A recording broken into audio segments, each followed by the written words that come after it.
Brett Favre was born in 1969 in Gulfport, Mississippi. Brett's family moved to Kill, where his father coached at a nearby Pass Christian high school.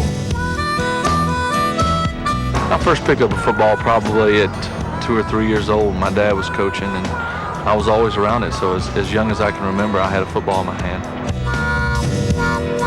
At 14, Brett entered Hancock North Central High. He lettered 5 times in baseball, twice in basketball, and 3 times for his father in football. Being a coach's son, I think, has its ups and downs.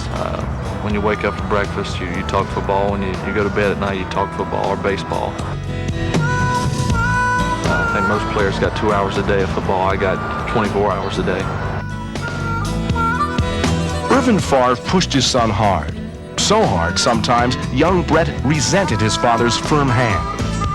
You know, all those times he told me you're not hurt, and you know, those bruises, wipe them off, and those scrapes, you know, there's nothing wrong with you. You know, I hated him for it then, but I'm thanking him for it now. And that has made the biggest difference, is just growing up in an area and having a father who wouldn't allow me to be hurt.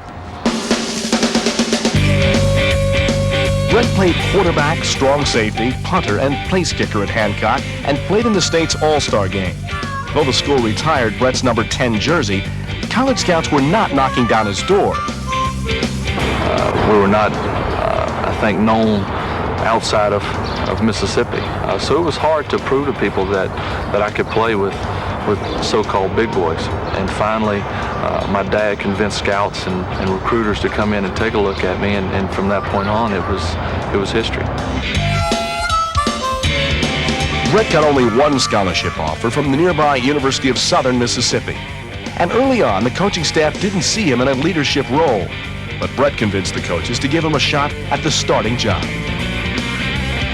When I got to Southern Mississippi, I was a strong safety, and I got a chance after about the second game to throw the football and convince the coaches that at least I could throw. And that it was a matter of mentally I could handle it at 17 years old. And then the third game I became a starter and started the rest of my 4 years. Brett set school records for passing yards, completions, passing percentage, and touchdowns, and ranks as one of the top 30 college passers of all time. He also led the Golden Eagles to several upset wins. The highlight of my career at Southern Mississippi was probably beating Florida State, Alabama, and Auburn. 3 of, obviously, the powerhouses in the country, and for a small school like Southern Miss to beat them was wonderful. But Brett's dreams seemed to shatter on July 14, 1990, when a serious car crash left his body twisted and broken. Lying in a hospital bed, the young college senior believed he'd never play football again.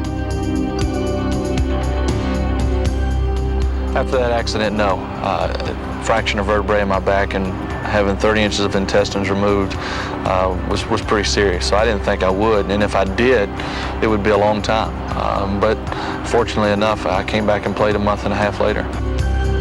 Brett willed himself out of his sickbed and back onto the football field, where he started his senior year with a stunning upset of Alabama. He led his team to an 8-3 record and earned the right to start in the prestigious All-American Bowl.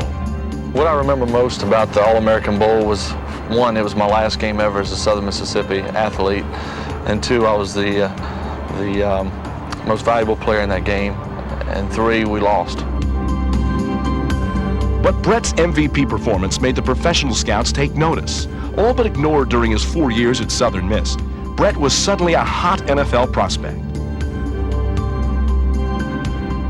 The draft that I was drafted in was strange because we had thought that I was going to go much earlier than I actually went.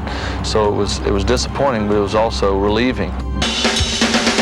The Atlanta Falcons took Brett in the second round, but he played the season on the bench.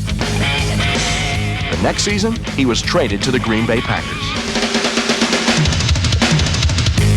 Looking back at my career, there's been so many ups and downs, and that was definitely a low point in my career, and it did make me question how good I was and if I could compete with the players throughout the NFL.